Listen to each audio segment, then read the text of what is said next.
Hello and welcome. I am your host, Elizibar. Hopefully the camera's not jostling too much. Another week, another Conan True Believer video. Seem to be doing a lot of these. I can't help it. This is good stuff, and a lot of it is new stuff to me. I read maybe a couple of Conan stories when I was a kid. So this stuff is just really all new.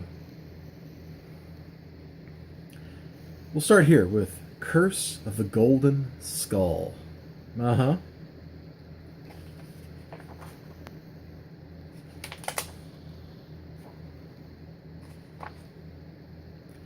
So, got Conan.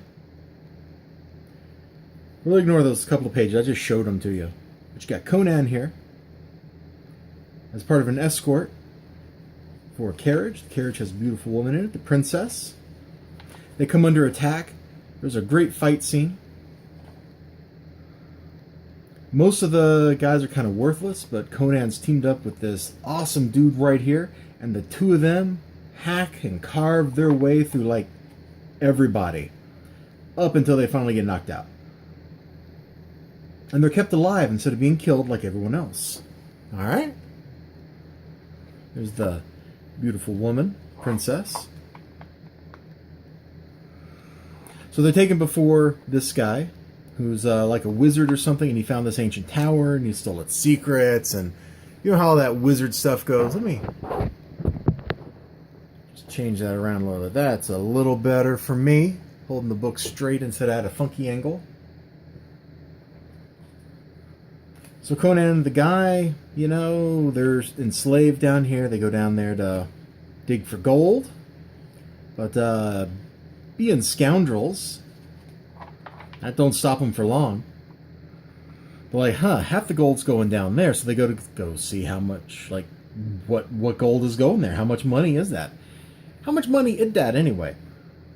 And then they get under attack by this giant crocodile. They call it a dragon. Then the crocodile gets eaten by this giant slug, and the giant slug starts chasing them. Why? Maybe it's because of the gold they're carrying, you think? Oh, that's exactly what it is. And the dude here's covered in gold. It eats him, and then it goes back away. You can't go a single page without something crazy happening in this book. Same thing with this one. We start off, Conan's escaping. He makes it to a ship.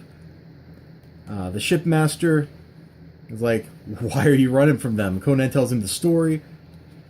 A soldier was making a move on a lady, going to kill a guy. Conan gets in the middle of it, gets hauled to court, kills the judge. No wonder everybody's after him. And the guy's like, the courts have fleeced me too often in suits with rich merchants for me to owe them any love. I have questions to answer, but I can prove I acted under compulsion. We're peaceable sailors and have nothing against you. Why don't I go up to the poop deck and we'll have a tankard of ale? Good enough, says Conan. Yeah. Get drunk, baby. Oh, that's weird that the paper's cracking. You hear that? I didn't do that the first time I read this. Aye, Master Tito gives that dreamy glass-floored bay a wide berth, even when a serpent-proud gondola shoots from behind a castellated point of land. There's a heck of a word.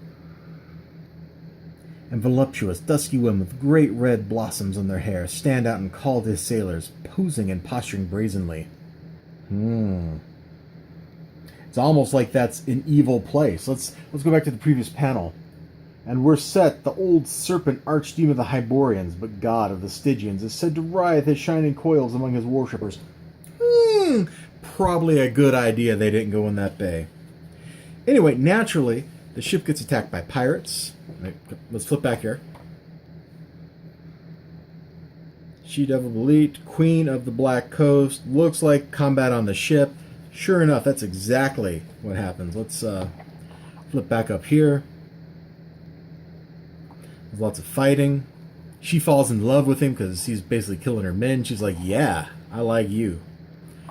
Duel my best dude. And Conan duels the best dude. And he wins, and basically they're married. Wow, that was a whirlwind romance. based on murder and carnage. Again, so much happens in this book. It's like 2 or 3 different stories in one. If this was a modern comic book, and I haven't read the modern Conan books, I don't know what Marvel's doing with those. Maybe Marvel is writing them in this old style where you get like a ton of stuff in one book. I doubt it though. I bet they're decompressed to heck. But here, this is like 2 or 3 different stories all in one. Conan getting on the boat and telling his story about how he got on the boat. That's story number 1. The cruise is story number 2. Story number 3 is the battle that they fight, and Conan and her, fall in love. Conan accepts her proposal. I'm sure it won't last long. I'm sure in the very next issue, something terrible happens. But we're not at that point. This is a little kind of misleading sword versus sorcery at its mightiest. The only sorcery is really that part where they're on the boat with the Stygians coming out to tempt them. That's like the only sorcery. The rest is all sword stuff. And it's great. There's so much going on. The art is pleasing to look at. John Buscema. No wonder the art's pleasing to look at. We'll flip over here. Oh yeah, this one didn't put the credits for this page. Neil Adams. Come on, guys. Come on. You're looking at like some of the best art and artists around right here in these books. And you can have them. They can be yours for $1 each. $2 total. And you get several times the story that you get in a modern comic book. How can you beat it? You can't beat it. That's how. I'll see you all next time. I'm going to keep shilling for these things because they're great. They are worth it. They are wonderful. Bye-bye.